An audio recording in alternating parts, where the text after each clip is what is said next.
Okay, and this, we have a pendulum made of a mass m and the length L that is moving with velocity v at the equilibrium position in the middle. And I want to know the maximum angle, the amplitude. I don't really need the end, but it's, okay? Okay, what would you use to try to find the angle maximum? Like the velocity equation? Think something easy, very straightforward. Whatever's the most straightforward way can be. Conservation of energy, that's what I would use. Because remember that the height that we don't know, that's why, and happy face, Isn't it L was minus L1 minus cosine theta. So from here we can find theta, if we can find the height. And the height is related to potential energy, gravitational, which is, in this case, if we consider the pendulum Earth system, it's a closed system. Okay? So, because it's a closed system, mechanical energy initial and final are the same. And at the beginning, let's say this is initial, what type of energy, if we assume this is our high zero, what type of energy does it have? Only kinetic energy. And at the end, it's only potential because we know that when it's maximum, it stops.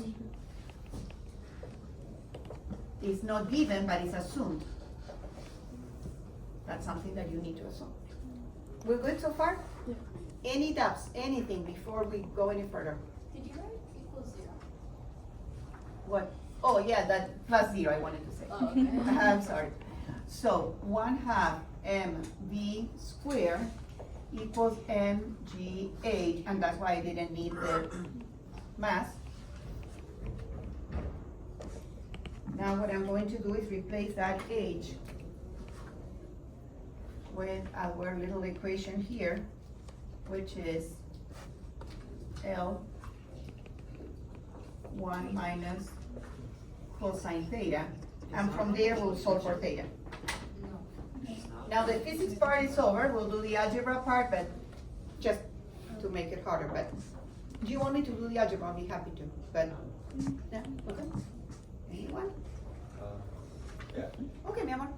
So I'll solve for this parenthesis, so I will leave on this side, let me just leave everything on this side, b squared over 2gl. And keep in mind that theta is my unknown. So I will leave cosine of theta alone now. By switching this and this, so I get 1 minus b squared over 2gl. I send this one adding and this one subtract. Okay. And now that gives me theta, it gives me cosine theta, not theta. So how do you solve for theta once you know the cosine? Exactly, r sine, r cosine or inverse cosine.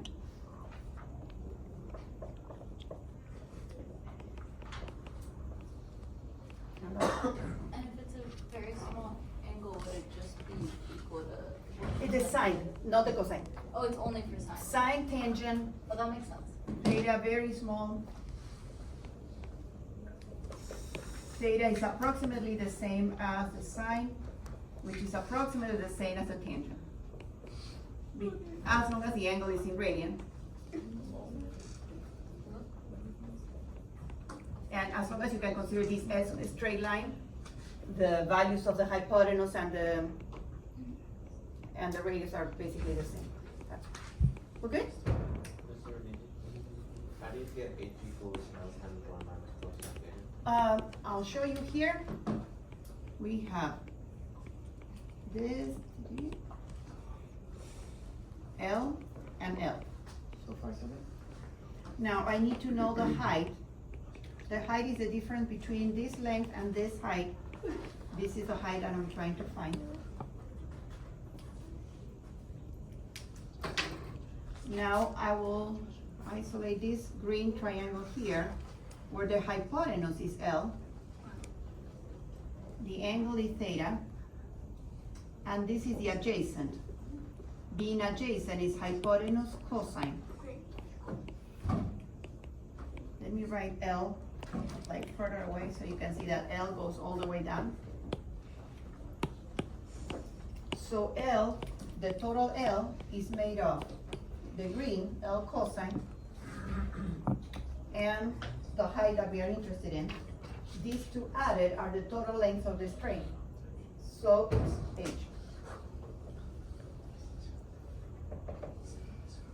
H will be L minus L cosine.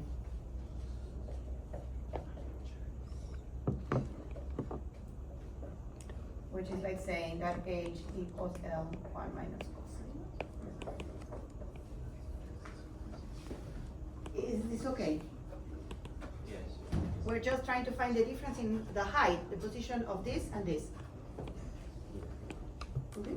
So, in general with pendulums, since they always give you L, it's always gonna be L minus L. Sometimes they're nice and they talk about height and not L minus L cosine, but sometimes they don't, so just in case you need But to you'll be. never use sine on a pendulum question like this where they give you L. Only if you need restoring force, which is mg sine, like the one that you ski with. Oh. The pendulum goes down, that's a restoring force. That in order to review for the 2-question quiz, remember the restoring force always points towards equilibrium position for the center, and it's always proportional to the displacement.